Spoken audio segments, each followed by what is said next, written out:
यूं तो रिश्तेदारी में लोगों की कमी नहीं होती, लेकिन कुछ ऐसे भी लोग होते हैं जो खास से भी खास रिश्ते को कलंकित कर देते हैं। दरअसल एक बेटी है जो बहुत बड़ी समस्या से जूझ रही थी। उसकी प्रॉब्लम्स को ना उसके माँ समझ पाती है, ना पिता समझ पाते हैं, ना ही रिश्तेदार वाले जान पाते हैं। जब तक वो बेटी की समस्या को समझते हैं तब तक बहुत देर हो चुकी होती है। अब शायद वो बेटी इस समस्या को, इस गम को कभी भुला पाएगी। नमस्कार, मैं रणवीर सिंह चौहान आज की जो सच्ची घटना लेकर के आया हूँ। ये घटना यूपी के बांदा जिले की है। बांदा जिले का एक थाना लगता है तिंदवारी। इसी थाने के गांव की लड़की 13 जुलाई 2022 को बीमार हो जाती है। बीमारी थी या कुछ और पता नहीं, लेकिन इस बीमारी में उस लड़की के हाथ और पैर, पूरा शरीर सूज जाता है। माँ बाप घर से बाहर काम के लिए गए हुए थे। बेटी घर में तड़प रही थी, बिलक रही थी। जैसे ही माँ बाप काम करके घर आते हैं, देखते हैं कि बेटी जो है बेड पर लेटी हुई रो रही थी, बिलक रही थी। लड़की की माँ उसके हाथ पैर को मलने लगती है, पूछती है कि बेटी हुआ तो हुआ क्या, अभी तक तो सब कुछ ठीक था, अचानक तुम्हें क्या हो गया। बेटी कहती है कि मेरे पेट में बहुत जोर का दर्द है। तभी माँ कहती है कि तुम्हारे हाथ पैर में भी तो काफ़ी सूजन है, पूरा शरीर सूजा हुआ है। माँ बाप को ऐसा लग रहा था कि शायद बेटी नहीं बचेगी, उसके शरीर से जान निकल जाएगी। माता पिता अपनी बेटी को तुरंत फौरन एक डॉक्टर के पास ले जाते हैं, जो कि गांव का ही डॉक्टर था। और डॉक्टर उस बेटी को जैसी हालत को देखता है, सिर्फ एक ही बात कहता है कि इसका इलाज यहाँ नहीं हो सकता, आप लोगों को कहीं और ले जाना होगा। माँ बाप बेहद गरीब थे, दिन भर काम करके किसी तरह गुजारा कर रहे थे, लेकिन वो पैसों की व्यवस्था करके शहर के एक हॉस्पिटल में ले जाते हैं अपनी बेटी को दिखाने के लिए। जैसे डॉक्टर आते हैं और डॉक्टर देखते ही बेटी की हालत को समझ जाते हैं कि लड़की को है तो है क्या, क्या प्रॉब्लम्स है। अब हॉस्पिटल में जो है उसे एडमिट कराया जाता है। महिला चिकित्सक के द्वारा उस लड़की का इलाज किया जाता है। महिला चिकित्सक उसकी कंडीशन को समझती हैं, काफ़ी बातचीत करती हैं।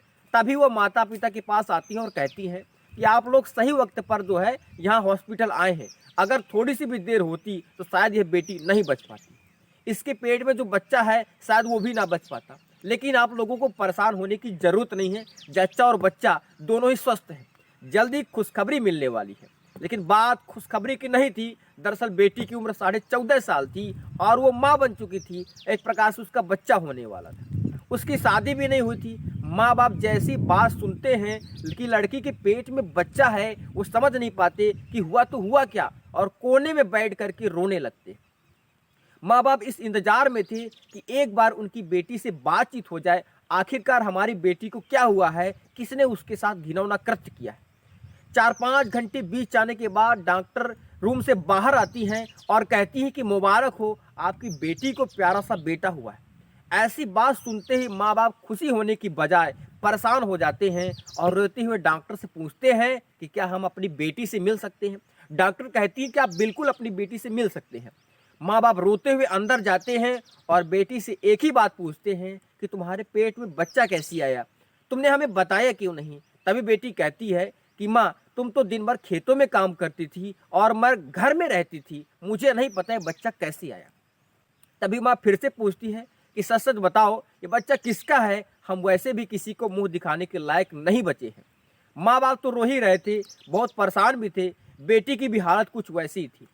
तभी बेटी परेशान करने वाली बात बताती है। बेटी कहती है कि अक्टूबर 2021 को जब बुआ की बहुत ज़्यादा तबीयत खराब थी, तब बुआ ने मुझे बुलाया था और तुमने ही भेजा था। और पहले दिन ही फूफा बेटी के साथ जो है घिनौना कृत्य कर देता है, उसका रेप कर देता है। बेटी ना तो विरोध कर पाती है, ना ही किसी से कुछ बता पाती है, क्योंकि उस घर के कुछ लोग बहुत ही दबंग प्रवृत्ति के थे, कुछ लोग जेल में थे। इसी दबंगई के चलते फूफा बेटी से कहता है कि अगर तुमने शोर मचाने की, किसी को बताने की कोशिश भी की, तो तुम्हारे घर वालों को और तुम्हारे परिवार वालों को, पूरे खानदान को मार दिया जाएगा। हमारा पूरा घर क्रिमिनल है, हम तुम्हारे परिवार को ही खत्म कर देंगे।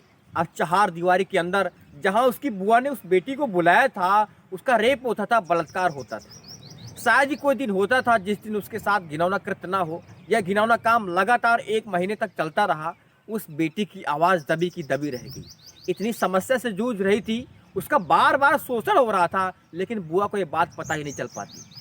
बेटी को यह भी अंदाजा नहीं था कि यह दर्द, यह समस्या एक दिन बड़ी विपदा के रूप में बाहर आएगा। 1 महीने बाद वो बेटी अपनी माँ के पास आ जाती है, लेकिन अंदर ही अंदर वो बेटी टूट चुकी थी। जिस खुशी से अपनी बुआ के पास वो गई थी, वापस आने पर खुशियाँ खत्म हो चुकी थी। वो अपने घर में रहती जरूर थी, लेकिन बहुत ही परेशानी के साथ बार बार ये सोचती थी, ये बार बार उसके माइंड में आती थी बात कि उसके साथ इतना घिनौना काम हुआ है, वो बुआ के घर क्यों गई।